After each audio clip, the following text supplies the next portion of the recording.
சேரும் நீ விட்டு போற தூரம் எல்லாம் தீயாகும் உள்ளுக்குள்ள கண்ணீரோட போராட்டம் ஆறாத நினைப்ப என்ன கொள்ளட்டும் நீ நெஞ்சின் ஓரத்தில் வலிக்கின்ற பாதியா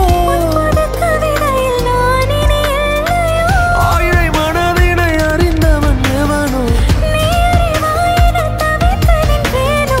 நான் உனதில்லை என்றால் இருக்கவா உயிரே உனதாய் நான் பெருக்கவா